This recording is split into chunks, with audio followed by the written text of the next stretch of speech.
찬양대 찬양 듣고 있으면 제가 행복해집니다. 여러분들 그러시죠? 우리 옆에 분들에게 한번 고백하십시다. 행복한 사람이 행복한 사람을 만듭니다. 네. 오늘 이렇게 한번 더 인사하시죠. 풍성한 사람이 풍성한 사람을 만듭니다. 네. 오늘 풍성한 삶이라는 제목으로 한국교회를 위해서 하나님께서 귀히 들어 사용하시는 가정사역자 우리 이정선 교수님 오셔서 말씀 주시겠습니다. 우리 오실 때 큰 박수로 한번 환영하십시다.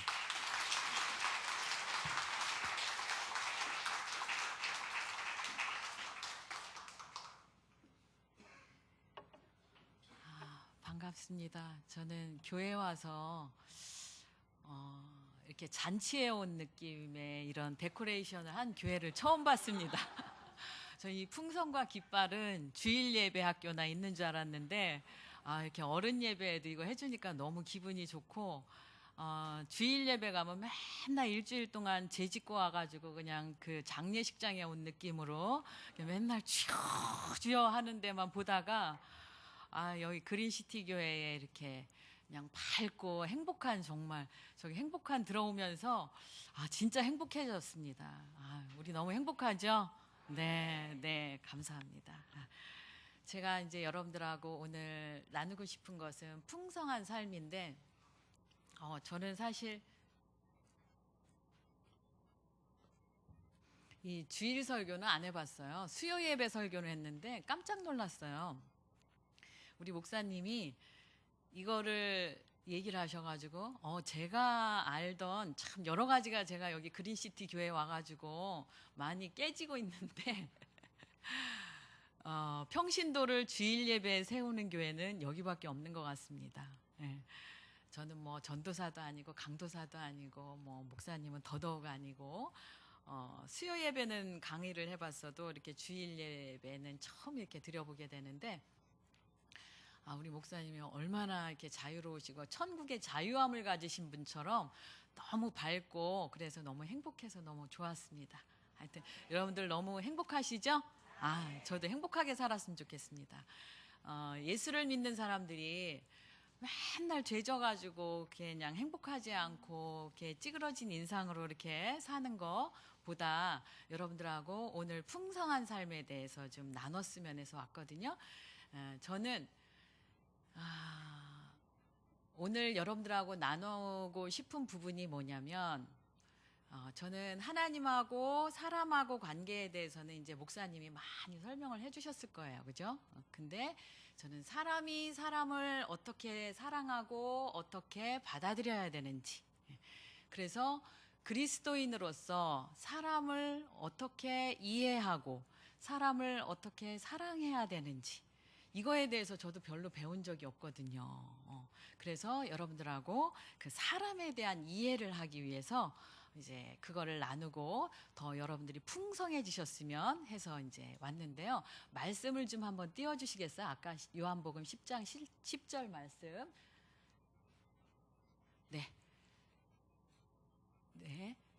저거 한번 같이 읽어볼까요? 다시 한번 시작. 내가 온 것은 양으로 생명을 얻게 하고 더 풍성히 얻게 하려 것이라. 아멘. 예수님이 오신 이유는 양으로 하여금 생명을 얻고 풍성히 얻게 하려 오셨다는 거예요. 저 이게 얼마나 감사하고 가슴이 떨리는지. 제가 처음에는 예수님을 믿고 나서 첫사랑을 가졌을 때는 굉장히 행복했는데 점점 지나가면서 예수님을 믿기 전이나 믿은 후나 비슷한 것 같더라고요. 교회에 와서 성경 보고 성령 충만할 때는 좀 행복한데 집에 돌아가면 왜 이렇게 행복하지가 않은지. 그래서 제가 막 하나님한테 따졌어요. 하나님, 이렇게 교회 갔을 때 삶하고 집에 왔을 때 삶이 이렇게 다른 게 내 삶이면 저 재미없다. 저 하나님 안 믿고 싶다. 전 하나님한테 막 따지거든요. 하나님 저 안 혼내키시더라고요. 그래서 그게 참 궁금했었어요. 근데 제가 이제 이 공부를 하게 되면서 사람에 대해서 이제 공부를 하게 되었잖아요. 하게 되면서 이 말씀이 너무나 은혜롭게 다시 해석이 되어서 들어오는 거예요. 우리가 살아가면서 가장 힘든 주제가 뭘까요? 일단 여러분들이 이 세상에 인간관계인데 인간관계에 있기 전에 사실 죽음의 문제가 해결이 안 되면 우리는 행복할 수가 없죠. 그죠? 그래서 예수님이 생명을 얻게 하셨단 말이에요. 생명을 얻게 했다는 것은 이게 얼마나 큰 감사인지 저는 목회적으로 설명할 줄은 몰라요. 그렇지만 인간적으로 제가 경험하고 한 바로 설명을 드리면 이 세상에서 사람들이 고통스러워하고 힘들어하는 것은 사실 죽음 문제 때문에 이게 해결이 안 돼가지고 고통스러워하는 거거든요. 우리가 돈이 없어서 뭐 명예를 얻지 못해서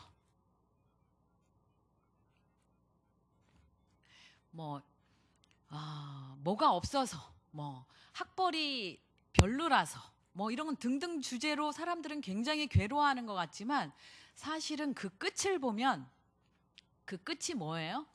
죽을까 봐요. 죽을까 봐. 그래서 죽을까 봐 사람들이 고통스러워하는데 크리스찬들은 이미 그거는 해결이 됐어요. 내가 잘나서 해결된 게 아니고 예수님 때문에 이미 따놓은 당상이잖아요. 그죠? 이 여유를 가지고 사는 삶이 얼마나 행복하고 풍성한 삶인지. 그래서 우리는 생명을 누리기만 하면 돼요. 그래서 그 부분은 이미 예수님이 주셨기 때문에 저는 그 부분에 대해서는 제가 할 말이 없는 것 같아요. 그냥 누리기만 하시면 되는 것 같아요. 근데 저는 그게 끝인 줄 알았거든요. 근데 그 다음에 풍성함을 얻게 하려고 오셨다는 거예요. 그래서 도대체 뭐가 풍성한지, 예수님을 믿어서 뭐가 풍성한지, 여러분들 풍성하세요? 뭐가 풍성하세요? 행복하세요? 행복하면 너무 다행이고요. 왜 웃으셨어요? 참 머리로는 행복하다고 대답해야 될 것 같은데, 풍성하다고 대답해야 될 것 같은데 내 마음은 왜 이렇게 안 그런지 이 동의가 잘 안 될 때가 있단 말이에요. 그죠? 그래서 웃으셨죠? 네, 그래요. 저도 그 마음이 뭔지 알아요. 그래서 도대체 풍성함이 뭔가? 물론 뭐 성경에서 성령의 열매도 말씀하시고 그것도 사실 하나하나 보면 굉장히 은혜가 풍성한데 저는 오늘 그렇게 설명하려고 온 게 아니고 그냥 제 마음에서 일종의 간증이기도 하고 제가 공부한 바를 여러분들하고 나누려고 왔는데 이 풍성함이 언제 풍성할까? 돈 많으면 풍성할까요? 명예를 얻으면 풍성할까요? 성공을 하면 풍성할까요? 그러면 인생에 몇 번이나 풍성할까요? 죽을 때까지 몇 번? 애가 서울대 갈 때 풍성하죠, 그죠? 지나면 또 어떻게 해야 돼요? 취직 잘해야 돼요. 그거 안 하면 풍성하지 않아요. 그 다음에 결혼 잘해야 돼요. 그거 안 하면 풍성하지 않아요. 이런 게 풍성한 거라고 한다면 저 예수님 안 믿을 것 같아요. 저는 예수님이 이 풍성함을 학력과 상관없이 돈과 상관없이 명예와 상관없이 그 풍성함을 누릴 수 있게 해주신 게 너무 감사해서 저는 이런 짓을 하고 다녀요. 제가. 네. 네. 뭐가 풍성하냐면 우리는 마음이 풍성해야 풍성하더라고요. 그렇죠? 마음이 풍성해야 돼. 근데 마음 풍성하세요? 안 풍성해요? 왜 안 풍성할까요? 마음이 풍성한 게 도대체 뭘까? 그래서 말씀 하나 띄워주시겠어요? 네, 저거 한번 같이 읽어봅시다. 시작. 모든 지킬 만한 것 중에 더욱 내 마음을 지키라. 생명의 근원이 이에서 남이니라. 네, 아멘. 저는 제가 대학교 때 예수님을 만났거든요. 예수님을 만났는데 봄이었어요. 3월 말쯤이었던 것 같아요. 제가 그 이전에 저 때는 데모가 하도 많아가지고 학교를 오지 말라고 할 때가 너무 많았어요. 너무 좋더라고 학교 오지 말라고 하니까. 그래가지고 갈 데가 없는 거예요. 뭐 요즘처럼 이렇게 놀 게 많은 시대도 아니고. 그래서 이제 간 데가 뭐 성경 공부하러 간 거예요. 성경 공부하러 가서는 이런저런 공부를 했는데 창세기 공부를 했는데 제가 베스트셀러니까 내가 이것쯤은 좀 지성인으로서 알고 있어야 되지 않을까? 이 마음에 공부를 했어요. 근데 뭔가 좀 색다른 맛이 있더라고요. 그랬는데 제가 대학교 이제 1학년 때부터 공부를 했는데 별로 이렇게 와닿질 않다가 대학교 3학년 때 가서 이제 요한복음부터 공부를 시작하는데 1장부터 괜히 막 우는 거예요. 제가 왜 우는지를 모르겠어요. 그냥 공부만 하면 1장 공부하면 울고 2장 공부하면 울고 3장 공부하면 울고 창피해 죽겠는 거예요. 안 울고 싶은데 그냥 울음이 막 터져 나오는 거예요. 그래서 그러다가 제가 사마리아 여행 가서 딱 걸려버렸어요. 제가 뭘 걸렸냐면 예수님이 남편을 데려오라고 그러잖아요.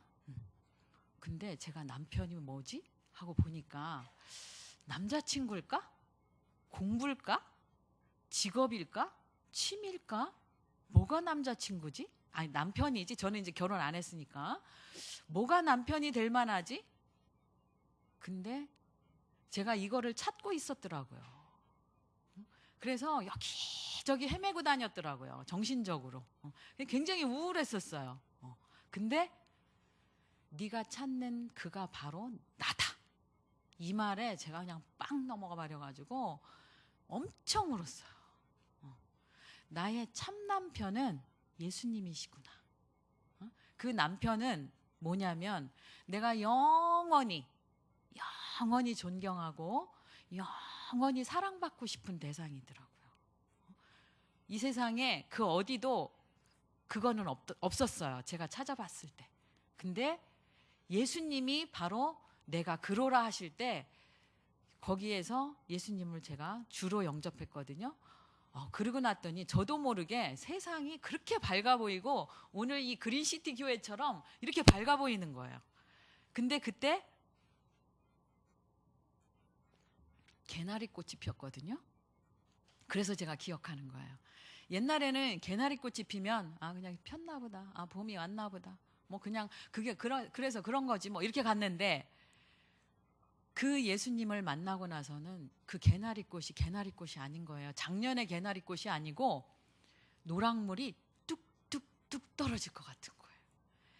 막 그것만으로도 너무 감사하고 하늘도 아름답고 들도 아름답고 심지어 그 개나리꽃 옆에 있는 그 자갈돌들도 예쁘고 사람도 예쁘고 모든 게 예뻐지기 시작하는 거예요. 그래서 이렇게 행복할 수 있구나. 그리고 나서 참 삶이 행복하고 저는 개인적으로 제가 고3 때까지만 해도 1년 내내 감기를 달고 있었던 사람이거든요. 근데 제가 예수님을 믿고 나서 오늘날까지 감기를 안 걸리고 있어요. 제가 엄청 일 많이 하는 사람이거든요. 일 중독에 가까울 만큼 많이 하거든요. 매일 집에를 9시에도 못 들어가고 10시, 11시에 들어가는 사람이거든요. 지금까지 토요일, 일요일도 없이 여기까지 왔어요. 그렇게 피곤한 사람으로 보이세요? 아니죠. 제가 예수님을 믿고 나서 감기가 없어졌어요. 저도 정말 이해할 수 없을 만큼 그게 제 간증이고 참 행복해지고 세상이 아름답게 보이고 밝게 보이고 어떻게 이럴 수가 있을까 싶을 만큼 정말 기적 같다라고 느낄 만큼 세상이 그렇게 아름답고 신나가지고 나머지 대학 생활을 미친 듯이 전도하면서 다녔어요. 그냥 한 명 앉아 있으면 무조건 가서 전도하는 거예요. 제가 아모스 8장 11절 가지고 내가 이 땅에 기근을 내어 보내리니 물이 없어 가라며 아니요 먹을 것이 없어 주림이 아니요 하나님의 말씀을 듣지 못한 기갈이라. 이거 가지고 하면요 빵빵 먹히는 거예요. 그때 대학생들이. 왜냐하면 다 우울해하고 왜 사는지를 모르고 있었으니까.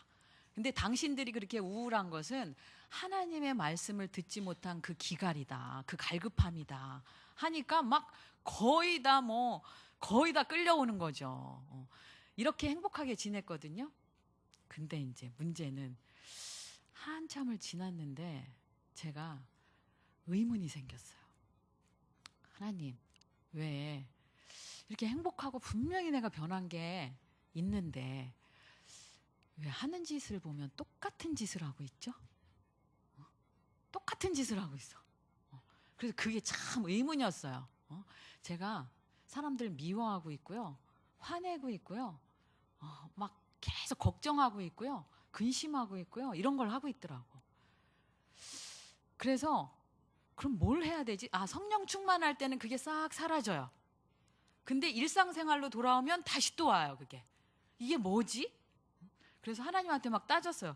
성령의 능력이 별로예요? 막 이러가면서 따졌어요.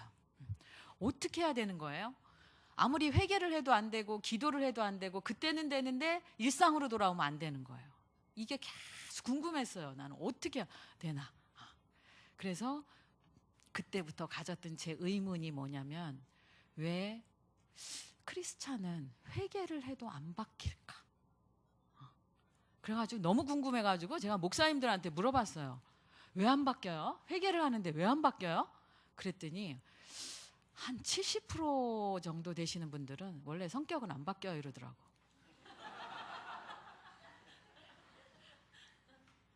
그 말 듣고 났는데 짜증나는 거예요. 그러면 성격은 그럼 하나님도 내 성격은 손을 못 대시나?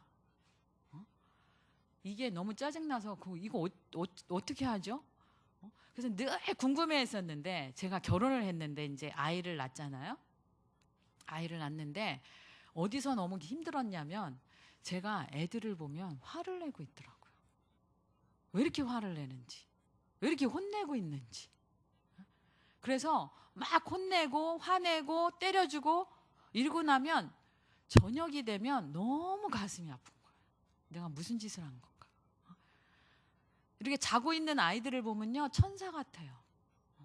천사 같은데 쟤네들한테 내가 무슨 그렇게 큰 소리를 지르고 그렇게 화를 내고 저 콩알만한 애들한테 이렇게 이쁜 애한테 내가 왜 이렇게 때리고 이럴까.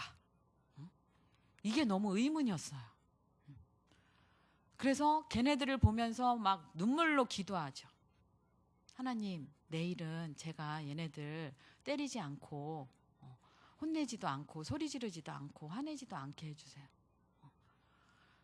그리고 막 울어요. 울고 나서 그 다음 날 되면 어떻게 될까요?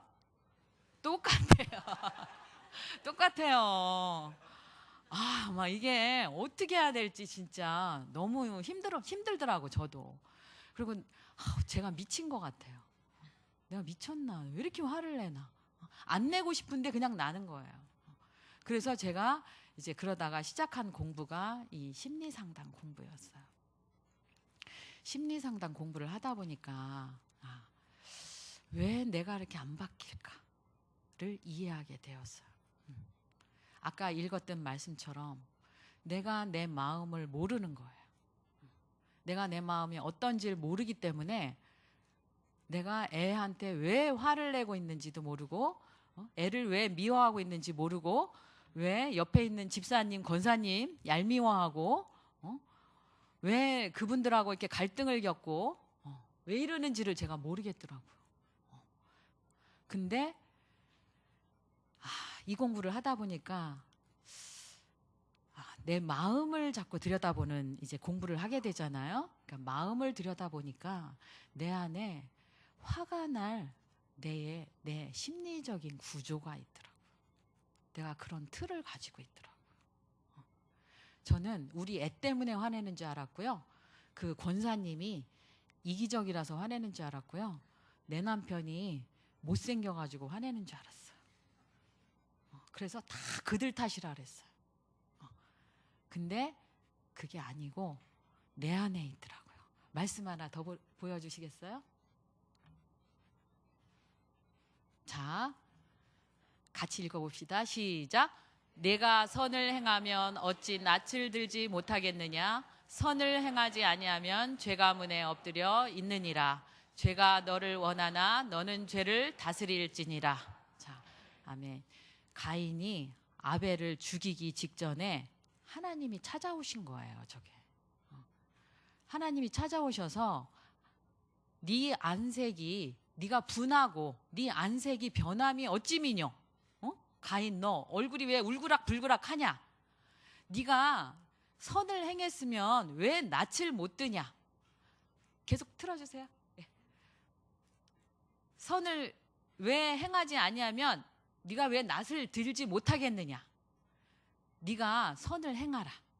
선을 행하지 않으면 죄가 문에 엎드려 있다. 항상 우리는 죄 지을 준비가 되어 있어요. 나의 그 연약함은, 저는 목회적으로 설명하지 않아요. 연약함은 항상 죄를 지을 준비를 하고 있어요. 그래서 죄가 너를 원하나 너는 죄를 다스릴지니라. 여기서 죄가 뭐였을까요? 심리적으로 말하면 분노였어요. 가인의 분노. 그 분노를 다스리지 못해가지고 뭐까지 갔어요? 살인까지 갔어요. 우리도 분노를 다스리지 못하면 실제 죽이질 않아서 그렇지 사실은 정서적으로 죽이고 있는 거예요. 그래서 내 분노를 해결을 하셔야 돼요. 이 분노는 누구 거냐면 누구 거예요? 아벨 거예요? 아벨 건가요?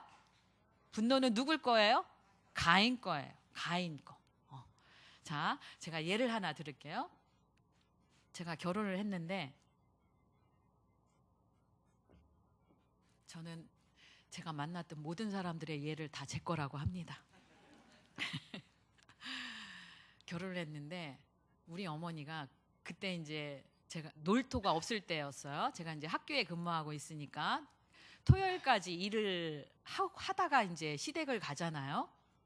가면 우리 어머니가 그때는 제가 지금은 그래도 괜찮잖아요. 보기가 그죠? 그때는 몸무게가 지금보다 12kg가 적었어요. 그래서 학교 애들이 저보고 뭐라고 별명을 붙였냐면 이디오피아 난민이라 그랬어요. 이디오피아. 그 정도로 말랐어요. 제가 또 까맣잖아요. 그래서 눈이 더 커져요. 마르면.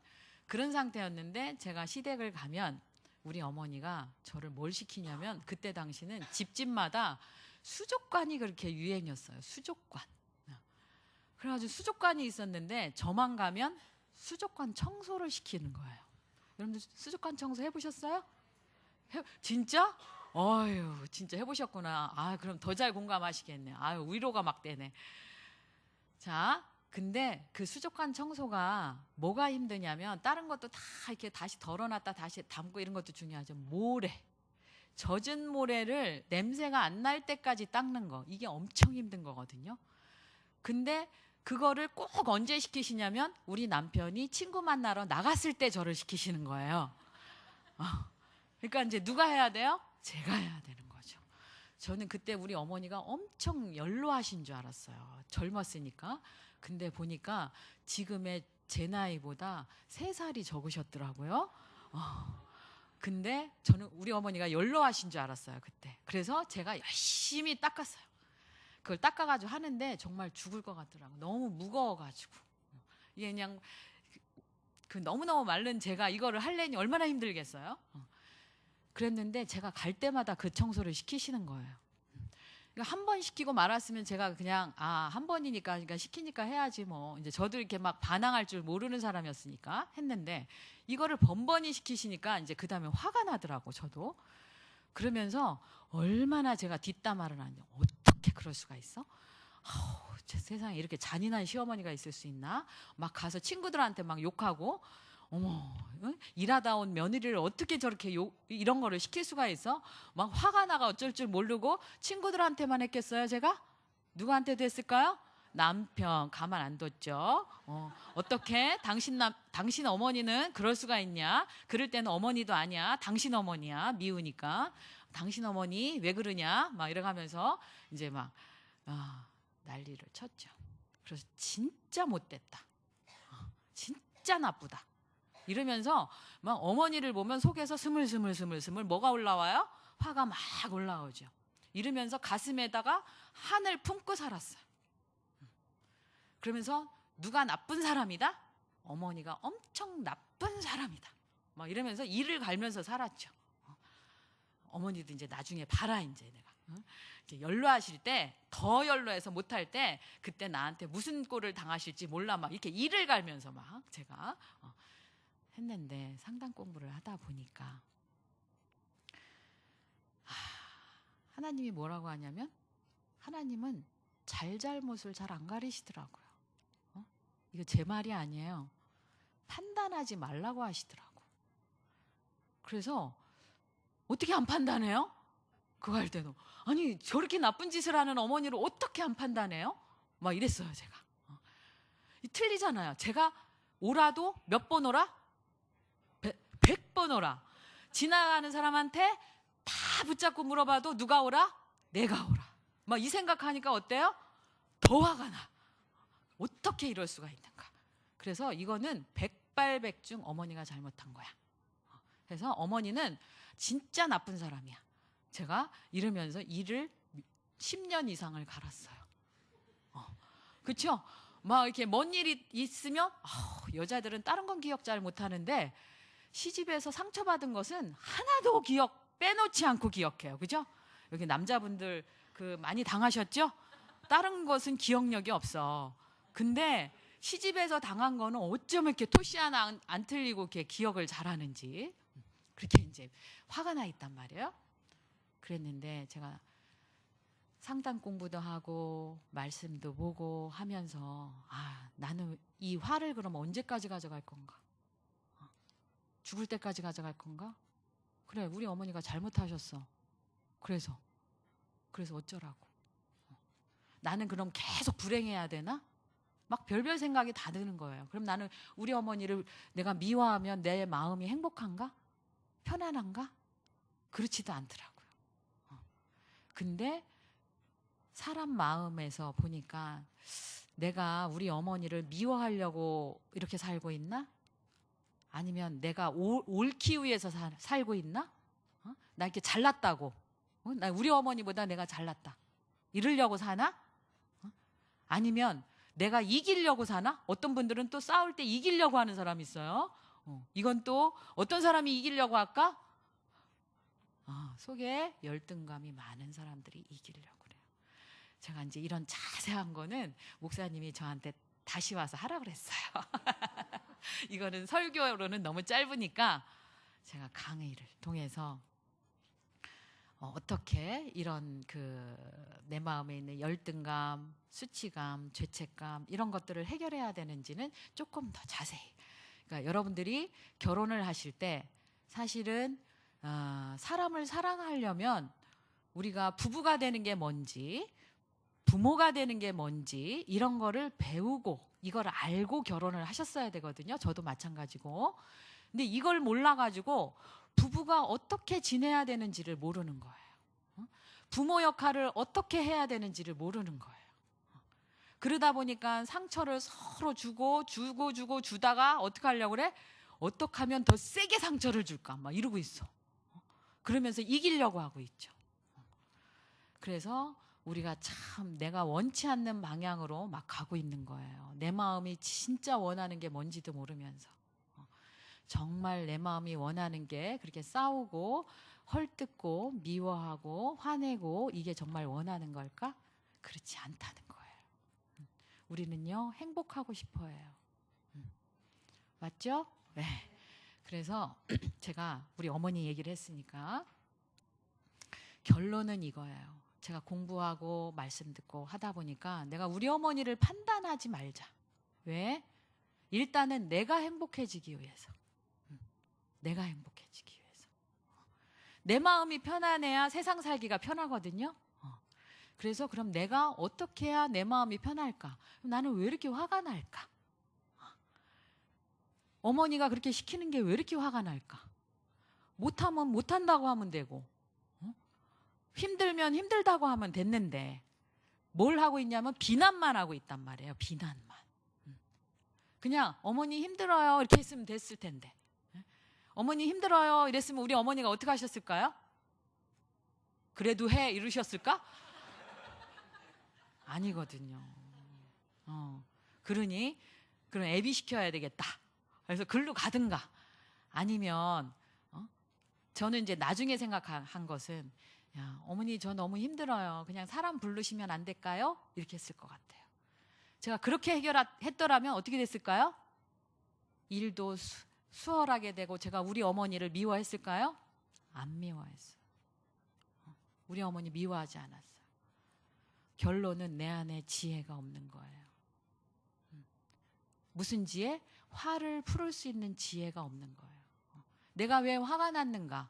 결국 힘들어서 화난 건데, 힘들어서 화난 건데 힘든 걸 힘들다고 말하지 않고 비난으로 해버리니까 더 미워하고 더 화를 내고 있고, 어머니하고 거의 왼수가 되려고 하고 있고, 10년 이상을 가슴에다가 이 분노를 품고 살고 있고, 이거 생각하니까 억울하더라고요. 그래서 저는 지금은 누군가가 미워지고 화가 나면 얼른 누구를 봐야 돼요? 나를 봐야 돼요. 다른 사람 보기 전에. 왜요? 왜 나를 봐야 될까요? 그렇죠? 그 얘기는 뭐냐면 우리는 상대방을 바꿔놓고 싶죠. 상대방 바꿔놓고 싶어요. 근데 바꿔줘요? 안 바꿔줘요? 안 바꿔줘요. 안 바꿔줘요. 시간은 왜 이렇게 빨리 가요? 제가 얘 하나만 들을게요. 우리 어머니 바꿔줘요? 안 바꿔줘요? 안 바꿔줘요. 안 바꿔줘요. 우리 어머니 바꿔놓으려고 많이 애쓰죠. 여러분들 배우자 바꿔놓으려고 굉장히 애쓰시죠. 여러분들 자녀들 바꿔놓으려고 굉장히 애쓰시죠. 바꿔놓으려고 하면 할수록 어떻게 돼요? 더 화나요. 더 화나요. 안 바뀌어요. 그냥 내가 바뀌는 게 가장 편한 건데, 이건 이미 많이 알고 계시잖아요.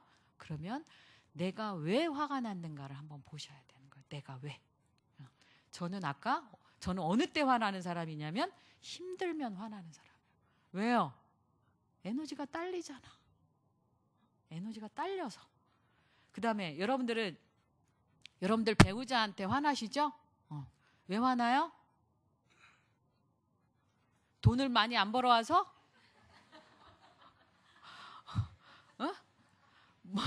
나를 편하게 안 해줘서? 그것 때문에 화난다 그러잖아요. 애가 공부를 안 해가지고, 그죠? 그런 것 때문에 화난다 그러잖아요. 표면적으로는 그래요. 그래서 심리학에서는요, 화는 1차 감정이에요.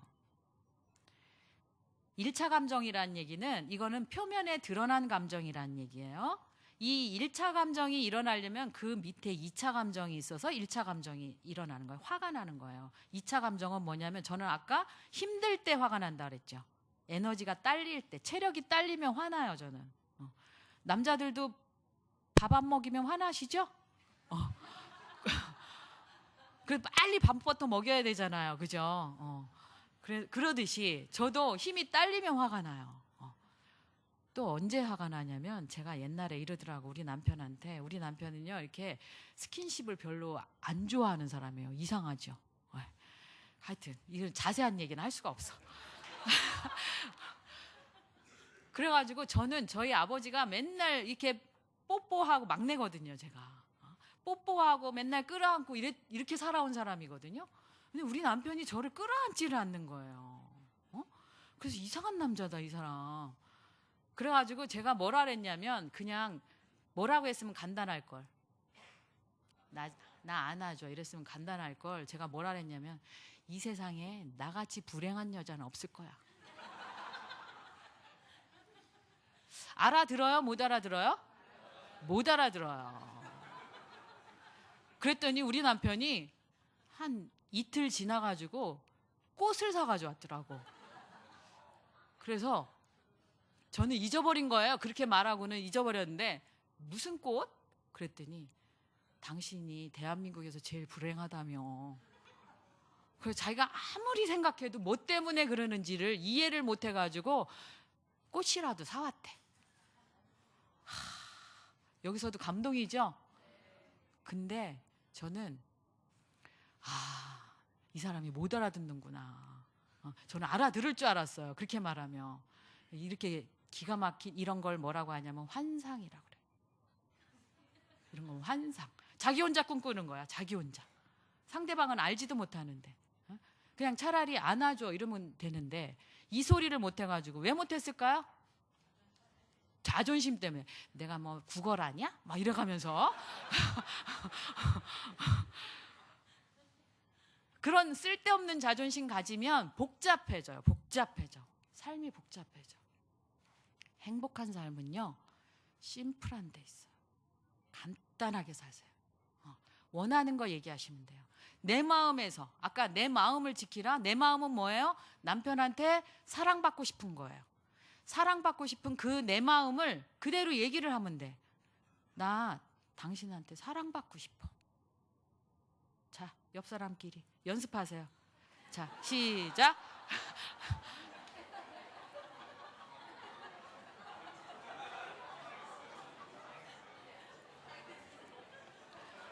안 하시는 분은 뭐세요? 자, 사랑이라는 말조차도 입에 꺼내기 힘들죠. 예, 사랑이란 말 못 꺼내시는 분들 많아요. 특히 남자분들. 그걸 꼭 말로 해야 되냐? 말로 해야 돼요. 말로 해야 돼요. 그래가지고 우리 남편은 지금도 못해요. 여보 사랑해 그러잖아요. Me too. 절대 사랑이라는 말에 무슨 벌레가 붙었는지 못해요 그거를. 그럼 못하면 어떻게 해야 될까? 바뀌어요 안 바뀌어요? 안 바뀌어요. 그래서 이제 그 다음부터는 제가 어떻게 바뀌었느냐면 내가 남편한테 사랑받고 싶으면 남편한테 가서 남편 옆에 착 달라붙어가지고 그 팔을 갖다가 제가 착 감아요. 그리고서 좋다 이러고 있어요. 근데 그게 아직도 안 된다니까. 아직도 이게 안 돼. 이게 진짜 뭔가 문제가 있는 것 같아. 아주 방송되고 남편 흉보니까 아주 신나네 그냥. 자, 무슨 얘기를 하려고 하냐면 내 마음을 내가 조절하면, 내가 지혜로워지면 화도 안 나고 미워지지도 않고요.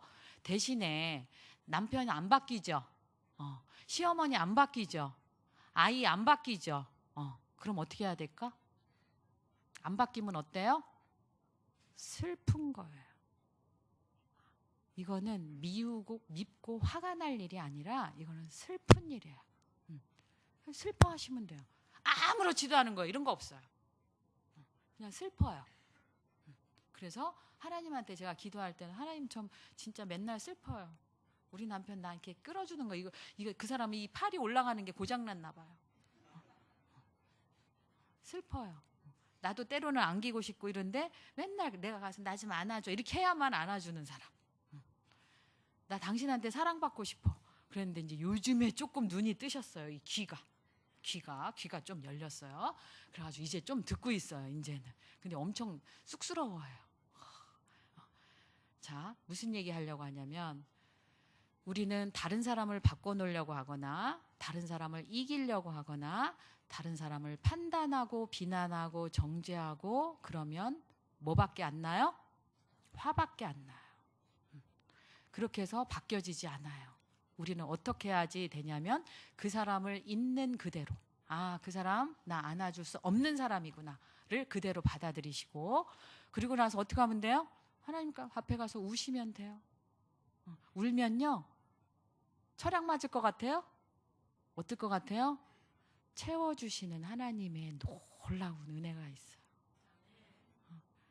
내가 네가 얼마나 슬픈지 안다 이러시거든요. 하나님은. 그러고 나면요 막 몸서리가 쳐지면서 너무 좋아요. 하나님이 내 슬픔을 아시니까.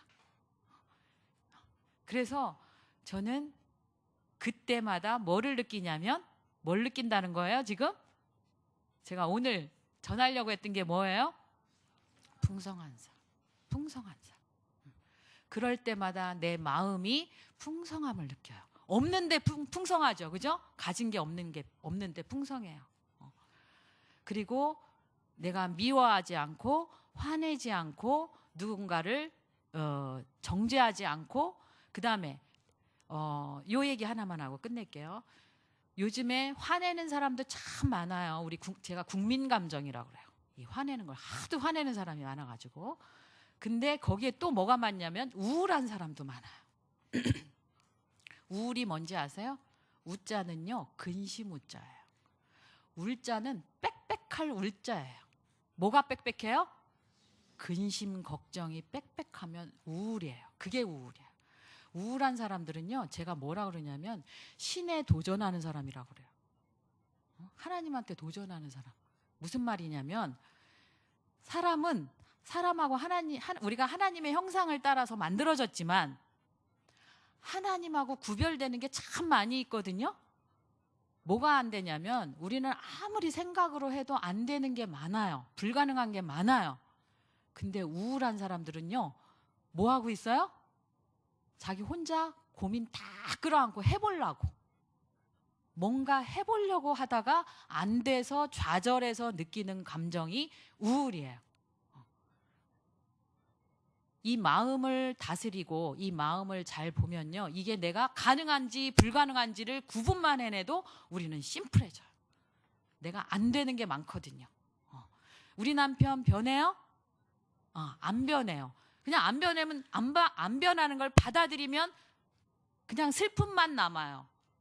슬픈데 나를 또 위로하시는 이가 있으니까 다시 또 어떻게 돼요? 위로해지고 따뜻해지고 행복해져요. 풍성해져요. 그게 풍성함이거든요. 우리는 마음에 대해서 관심을 좀 가지셔야 돼요. 내 마음을 아무데나 허용하시면 안 돼요. 우울이 왔다고 막 허용하시고 불안이 왔다고 막 허용하시고 이렇게 하시면 안 돼요. 우리 성경에도 나와요. 근심은 어떻다고요? 뼈를 상하게 해요. 정말 관절염 와요. 근심이 많은 사람들은. 그래서 근심이 많은 것은, 우울은 신학적으로는 심리적으로는 상처라고 하는데 심리적으로는 사실은 죄거든. 신학적으로는 죄거든요, 사실은. 왜? 불가능한 걸 자꾸 하려고 하니까. 그래서 우리가 내 마음을 보고 이게 가능한 건지 불가능한 건지만 구분만 해내도 내 마음이 편안해지고 나머지는 하나님한테 맡기고 그냥 받아들이면 그 가운데 또 있는 게 굉장히 많거든요. 제가 상담을 굉장히 많이 하는 사람이거든요. 이렇게 강의도 많이 하고 다니지만 하루에 최소 막 8명 이상 상담을 해요. 엄청 많은 거예요. 8시간을 상담한다는 거예요. 나머지 시간은 다 강의하고. 그러니까 어떻게 사는지 저도 몰라요. 근데 사람들을 보면요, 그 안에 참 하나님의 형상을 닮아서 하나님이 그 사람답게 만들어 놓은 대단한 것들이 참 많아요. 여러분들 안에 있는 게 너무 많단 말이에요. 근데 본인만 못 보고 있어요. 본인만. 그래서 이렇게 불가능한 거를 제외하고 나면, 내 마음을 잘 들여다보고 나면 내 안에 계신 이가 내 안에 있고요. 또한 하나님께서 나를 지으신 내 모습이 있단 말이에요. 나다운 내가 있거든요. 그 나는 하나님의 형상을 닮아서 참 훌륭한 모습을 많이 가지고 있어요. 굉장히 소중한 모습이 많이 있어요. 그래서 우리는 내 마음을 많이 들여다보시고, 내가 화가 났을 때는 이 화가 왜 났는지를 한번 들여다보시면서 하나님 앞에서 심플하고도 충만한 마음으로 가득 차서, 우리 마음이 풍성하면 정말 풍성하거든요. 이 마음에는 누가 계시냐면 하나님이 계시거든요. 그래서 마음 들여다보는 작업을 많이 하셔야 돼요. 그리고 그곳에 풍성함이 있어요. 이거를 조금 더 알고 싶으시면 여러분들이 교육할 때 이렇게 오시면 좋을 것 같아요. 어떻게 사람을 바라봐야 되는지에 대해서 더 공부하시면서 어떻게 사람을 사랑해야 되는지, 구체적으로 내 자녀를 어떻게 사랑해야 되고, 내 배우자를 어떻게 사랑해야 되고, 내 이웃을 어떻게 사랑해야 되는지. 내가 소중하면 남도 소중해져요. 근데 내가 뭐가 소중한지 모르면 남도 뭐가 소중한지 몰라요. 그 다음에 나도 부족함이 있거든요. 내 부족함을 어떻게 다뤄야 될지, 이거를 모르면 남의 허물도 어떻게 다뤄야 되는지를 몰라요. 그래서 이런 것들을 여러분들이 배우시면서 사람에 대해서 이해하고 그리스도인으로서 사람을 사랑하는 것을 우리가 더 많이 배우고, 죽는 그날까지 사람을 사랑하면서 풍성한 삶을 여러분들이 살았으면 좋겠습니다.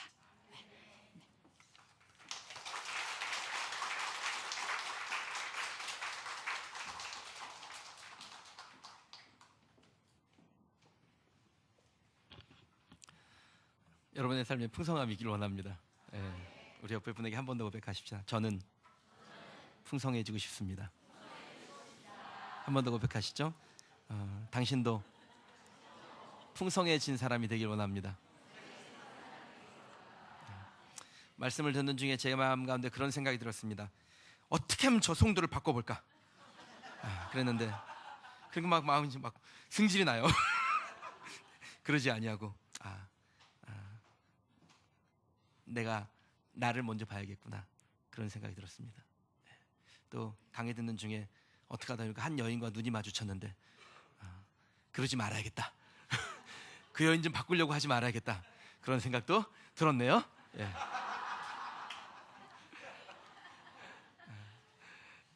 좋은 강의 통해서 우리의 삶이 조금 한 걸음 더 한 걸음 앞으로 나간 줄 믿습니다. 제가 강의를 듣는 중에 또 성경 말씀에 의해서 하나님의 그 풍성한 삶에 대한 요청들을 듣는 중에 우리 교회가 새로운 곳에서 터전을 이룰 때 우리 이정선 교수님이 자주 오셔서 우리 교회의 풍성한 삶을 많이 도와주면 좋겠다라는 생각을 했습니다. 2시간 강의해 달라고 해서 그건 절대로 안 된다 그랬는데 좀 아쉽네요. 일단 다음 기회가 있으면 좋겠습니다. 우리